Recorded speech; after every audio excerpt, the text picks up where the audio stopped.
I'm a Muslim, Yeah. so for me, we see it as a form of worship to Allah Azza wa Jal. So we're commanded to procreate, as number one. Life is itself not just suffering, Of course it's not, no. but it is filled with beauties and pleasure. We're commanded to worship, and like for example for me, if I bring children into the world and they do good in the world, I benefit from that as if they're doing it for me, for example. So if I pass away, they can make prayers for me and things like that, and this can all benefit me in the afterlife. They can, if I raise them right, they can be people who speak out for justice and against oppression in the world. Yeah. So for me, there's lots of good reasons, because evil's not going away. And so I need to make an active contribution towards at least trying to make the world a better place in one way I can. And one way of doing that is by having a race. That there's numerous children in existence in this moment in time that aren't in loving families, that have been abandoned. I would personally say we should focus. Can I do that as well? We should focus on those in existence, look after them, nurture them, raise them to be as good of people as you can, give them a loving family. Can I do that as well? Rather than bring in these new ones that have no desire to come into existence in the first place. They're not existing, they're not missing out on anything because there's no consciousness I'm pretty glad my mum brought me into existence. Yeah, because that's the way our brains are hardwired. Like, it's like an evolutionary trait. Like, the reason, like, most everyone sees the positivities in the world, and I do. Like, I'm not suffering. Like, so why would you want to prevent someone from experiencing that? I would, because they're not missing out on anything. They are? But, no, they're not, because they don't exist. No, but if they did, then they would experience. If they did exist, but like they don't need to be created. And once you create someone, you've created someone who's guaranteed to suffer when that suffering didn't need to happen in the first place. We make those decisions, don't we? Like, but then how is this not just leading towards antinatalism, which is the initial argument? Yeah. Where we force sterilise everyone. Brother, I'm facing some problem to understand him here. Are you saying that to decreasing the suffer, we should stop taking children as well? I'm saying we should stop creating life. But how far would you go to that? That's it. That's as far as I would go. I'm not. Including children. Any being, any sentient life. Yeah, but when you say that's as far as you would go, what does that necessitate? Does that necessitate forced sterilisation? I wouldn't force anything on anyone. And you said we should. Then how are you ever going to get to education. We talk to these people, we have these discussions. And then people can make their own decisions. Like, I'm not going to. People that create children, I don't go, you're unethical. No, that's your decision. And I'm like, that's fine. You don't have to say it, but it is. It is inferred from your position, which is fine. I'm not someone who gets offended by that. No. But you are saying that this is good and this is evil. What I'm doing, by necessity, according to your moral outlook, would be an evil. And so what I am doing is, as far as you would be concerned, evil. Yeah, I know, but I wouldn't use the word evil. I do not think you're evil. I don't know you, but I do not think you're evil. But if I'm telling you I'm having children, and I want more children, and I want enough to have my own little football team. So I would say these discussions, hopefully, maybe, it's this idea of planting seeds in people's heads. Like, maybe some people don't really haven't thought about these sort of concepts. Yeah. The majority of people on this planet are probably here by accident. Most people actually don't really. Obviously, a lot of people do, but a lot of people don't really think about having children. It's just that's more so now. And then it just happens, and like I was saying earlier, it's an evolutionary trait that we have. I don't. If I was to have children, I would adopt a child. Don't talk about people who bring children to this world and they say they just happen, they're a mistake. I'm saying sometimes that happens. My children, these are so my after son according and my daughter. I love them. I wanted them before they were born. Yeah. So I won't let anybody tell me that they were a mistake. They just happened. I'm sorry, I did most people in this world, most people, you're the odd one out, maybe, or a few other. No, because I think most the point is people, they do it because they want children, because they want to love them, because they want to share life with them, and that's normal. I think this is probably the more common view in the world as well, because we live in a secular Western country where there is this popularity towards notions of liberalism and exceptional cases of freedom, and having a marriage and having children is seen as a reduction of your liberties because you have increased levels of duty. When you have children, you don't get to do whatever the hell you want whenever you want. No.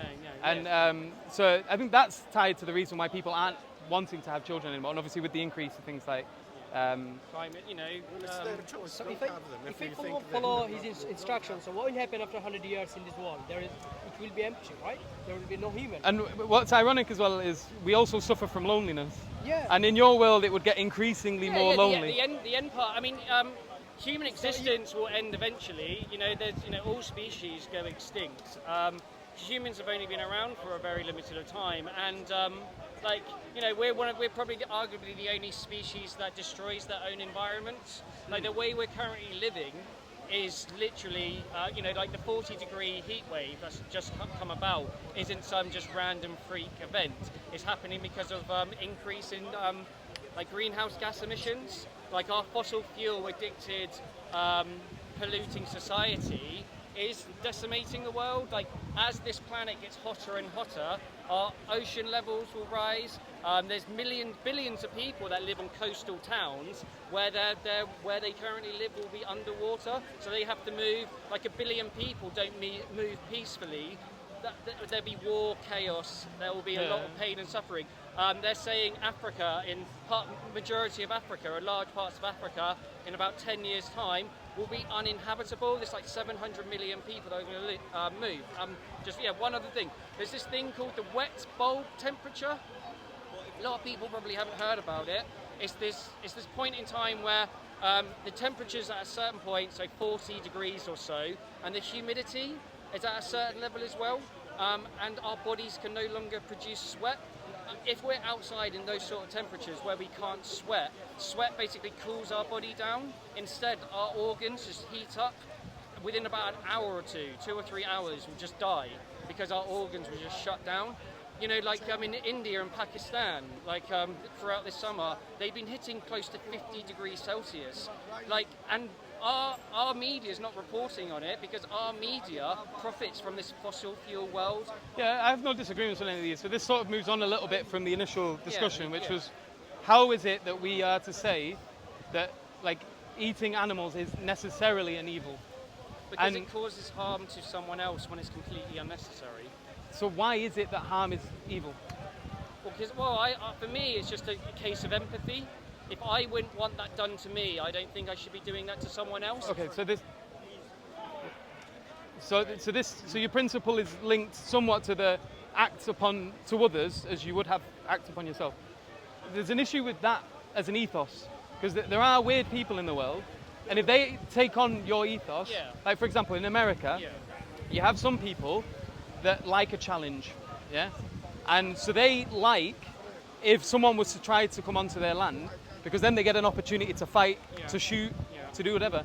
Now, if they adopt that as a principle, then they should be justified in breaking into someone else's house and trying to. Yeah, but that's why that's why we try to create, say, law and order. And but then you're using something else to create the law, because what we're doing here, we're trying to get to the bottom of what is it that makes something right and wrong. Yeah. And so you highlighted a number of things. So you said that you're, to some degree, I guess, a utilitarian. And then you added or coupled that with the do unto others as you would have to done to yourself. But with the whole utilitarianism thing, you can't quantify pleasure and pain, so you can't guarantee. And then as well, how far into the future do we draw the line, and how well are our plans and our calculations really going to come into an effect in the way we think they will? And what if, when we do something, it gives rise to greater levels of suffering because we've not planned it out properly, or because the way we figured it turns out to be incorrect? So there's all these issues. But when you talk about it, you do say it as if we just all became vegan, that somehow all the suffering. No, I didn't say that. I don't would believe decrease.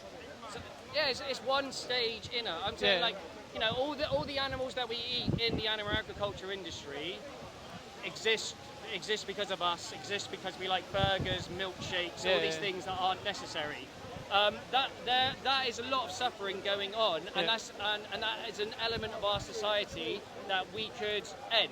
It doesn't need to exist, so therefore that level of suffering would go away. If but you're also assuming that it wouldn't be replaced with other forms of suffering. So the land that was otherwise used as pasturing for cattle Yeah. is going to be used for other means where other life can move in and increase in population. Yeah. And therefore, you're going to have increased levels of suffering within.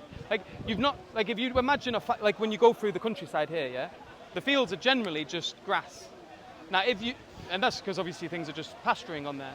Now, if they stop being used for cattle, that doesn't mean life stops using that land. New life moves in, I know. and there's a constant cycle of suffering. Yeah. So you can't be sure at all that stopping that has reduced the net level of suffering on the planet. But there's other things Because we other can do things with that can- land, though. Yeah, of course. But other doesn't have- other yeah. animals will utilise that as well. Maybe No, maybe but forests well, grow. say, hypothetically, that land actually you should just have it as a tarmac or something. There's nothing. Just, So what we I'm do. not saying to do that, but Yeah, that is- exactly. So what do we do with it? Well, I don't know.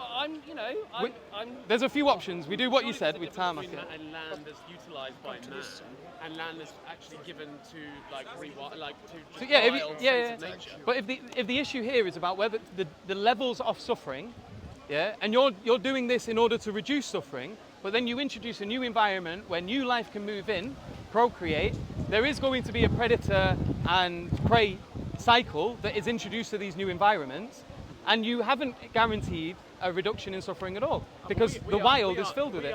We aren't God. We don't get we don't get to make those decisions. What existed before man's before the age of the Antinatalism was just a natural state of nature. Are and we that's what should not in that? return. Are you atheist? We, Say again. I'm an atheist. So are we not in that cycle? We Why moved are away you from looking at Satan. it like we're distinct from the natural cycle? well, Would you make this complaint against ants, the way they change their environment? Would you make this complaint about any other animal? It's because of the advances that we've made in technology and the way that we've been able to supersede all other. We've become the dominant species that has completely changed the face of the world. All right. And no other species has come anywhere near doing what we've done. Okay. And so, So why does that necessitate making a special rule for humanity? Well, it depends if you want a planet of abundant and varied wildlife. Yeah, If you're yeah. happy to go into a future where there is a See- where it's dominated by one species and there's no diversity, then fine. But if Just you to- think just to that be clear, by something the that's way- to be valued and to be prioritized, then we need. I have no problem with half of the things that you're suggesting. No. So, but I was just saying I'm that not the of whole the wildlife- opinion. sorry. Yeah. So I'm of the opinion that factory farming is problematic. Yeah, and the way even from a halal perspective, there's very specific rulings with how we slaughter animals. You're supposed to reduce their suffering to the most possible ability, the most degree of your own ability. You've got to make sure that the knife is sharp, and the other animals can't see it. And he doesn't see the. And he doesn't see the knife. The blood as You well. calm as the him. animals. He doesn't see the blood. And then you're supposed to make sure that you cut the jugular so that there's no oxygen going to his brain, and he faints within seconds. So the whole process is set out so that. Oh crap. The whole process is set out to reduce the amount of suffering that they experience in that slaughtering process. So, go on. Well, so we use this term humane slaughter. So Yeah, I would just say halal slaughter. I wouldn't say humane. No, but What I'm saying is, no, but you're trying to describe a method.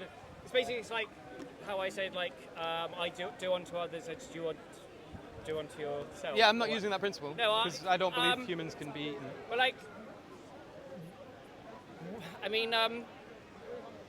would you accept that for yourself? Would you? No. You wouldn't want to leave this world in that manner. And Yeah, there's no actual necessary reason to be killing the animal because we don't need to eat animals to live. Right, so I would say it's not just about living, it's about living well. Now, meat, as far as I'm aware, is the most nutrient-dense form of it. So an argument maybe a vegan might use, and I don't know if you use this argument or not, is that, where do animals get their protein from? But the thing is animals don't, if we're looking at a cow, what does a cow do? A cow literally just walks around, eats, poos, and sleeps. And their whole day is spent just eating that, and they have multiple stomachs in order to be able to break all of that down. And that's their life. Their life is literally just that. Yeah. And I used to be vegetarian, and the amount of food that I used to have to eat And not only that, like I think it did impact my mental well-being as well. Right. And so I suffered Yeah. under like that. Yeah. So if suffering is bad, Yeah. But I would who's, say, the question is whose suffering is it that we're prioritizing? yeah. And as far as I'm concerned, so I'm not a utilitarian. So I'm a Muslim. And what I say is good and evil is dependent upon the Quran and the Sunnah, the revelation from Allah Azza wa Jal, and from the teachings of the Prophet Muhammad Sallallahu Alaihi Wasallam. Yeah. And the reason I believe in that is another story that's beyond the scope of this discussion. But I believe I have good reasons to believe that there is a God. I have good reasons to believe that Allah Azza wa Jal exists. I have good reasons to believe that the Quran is the word of God. Yeah. And so I have good reasons to believe that the Prophet Muhammad Sallallahu Alaihi Wasallam is a messenger. And so because I have good reasons to believe these propositions, I have good reasons to follow the moral injunctions that he commands upon us. Yeah. And one of them is that eating meat is permissible Yeah. under certain But circumstances. is it like, do you have to? You've got the option basically. Your God isn't saying you have to eat. No, you don't have You've just basically got the option to. Yeah. So if you have the option, For example, don't you think One second. don't you think if we're gonna be eating vegetables, animals gonna be eating vegetables, we're gonna be competing with them. So we're gonna, because we have more power, we will get the vegetarians before them, and we're gonna drive them dead. But this is the compete. So it's your argument that that meat eaters would be stronger than vegetarians. No, what I'm saying is, I mean, if we don't want the animal to suffer, and we're gonna be eating vegetables, all vegetarians, we're still gonna compete with them, and they will be suffering because of hunger, because we have, like what you just said, we are more powerful, and we can control, the universe, right? And so we are better competitors than them. So, this guy. I just found, like, he's my friend, okay, so don't get me wrong, but I found it interesting how he presented to you on what foundations he bases his belief that it's okay to eat animals, okay? So he bases it that if it would be morally wrong to kill animals for food, then God would not make.